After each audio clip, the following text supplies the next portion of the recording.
Velkommen tilbage til en Nykredit Street Masters, og vi er nede ved Christiansborg, hvor 18. hul skal spille sig. Det må sige at være en rigtig god beslutning, de har lavet inde bag murene her, at lave en golfbane midt i København, Sten. Ja, jeg er fuldstændig sikker på, at Anders Fogh, han står op bag gardinerne og klapper i sine små hænder over det her tiltag. Vi skal til 18. hul, og hvordan ser det ud? Jamen altså, 18. hul er et par 4-hul. Det er 371 meter. Lidt dogleg højere. Det spilles fra Christiansborg Slotsplads over Højbroplads og helt op til Storkspringvandet. Og det står mellem Iben Tinning og Amanda på det her tidspunkt, ikke? De har skilt sig lidt ud, jo. Og det er jo Iben først, og hun kan jo sætte pres på Amanda nu, hvis hun slår den her i færge, ikke? Jo, hun har lidt modvind fra venstre. Og hun hænger lidt tilbage på den. Hvad sker der? På lampen. Så kan den jo sagtens være i kanalen i øvrigt. Ingen ved, hvad der sker. Kameramanden er forvirret. Her finder kameramanden. Den er tilbage på færge. Jamen, hvad sker der her? Der har vi forklaringen. Ja, det må simpelthen være en fætter, det der. Ja, eller også var det faren. Ja, det kan også være. Amanda, hun skal prøve at samle sig efter det her. Det er jo altså virkelig ubehageligt, at makkeren slår den ud, og så kommer den tilbage igen. Men hun er koncentreret. Starter den godt op langs venstre, væk fra Holmens Kanal.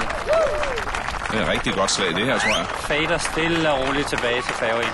Hun er helt klart tilfreds med den. Det er pas på med folk her, ikke? Nej, var hun uheldig. Den kunne lige så godt have ramt kølerhjelmen og sprunget videre.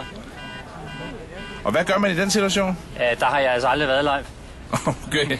Nej, det er jo ikke så tit, den sokker der i en BMW lige frem. Men det er Iben først. Hun bliver nødt til at lægge presset tilbage. Og hvad med lejet? Ja, hun har et hårdt leje fra et brønddæksel. Hun må tage den rent.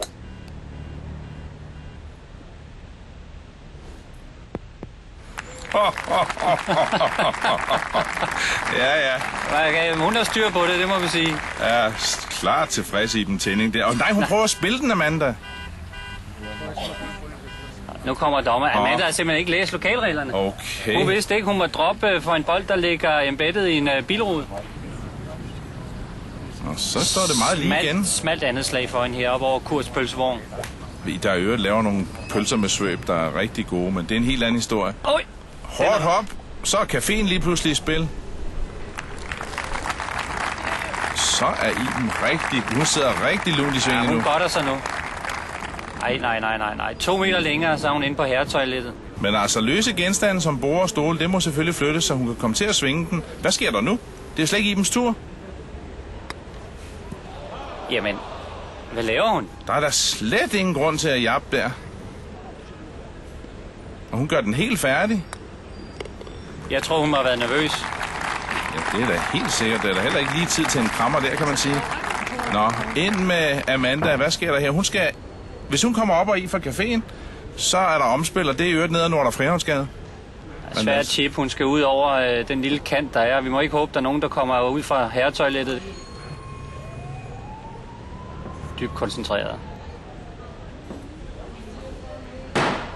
Super kontakt. Og rigtig god højde, hun fik på den. Den ser god ud. Den bliver ved. Den bliver god. Om ikke Amanda Molgelet holer fra Café Norden. En glad Amanda, der har kæmpet rigtig længe og rigtig hårdt for den her sejr. Det er sejt. Prøv at se det smil. Det er helt suverænt. Og man kan måske godt sige, at Iben hun forærer hende lidt på det her, men det gør ikke sejren sure. Amanda Molgelet, et enkelt slag foran Iben Tinning.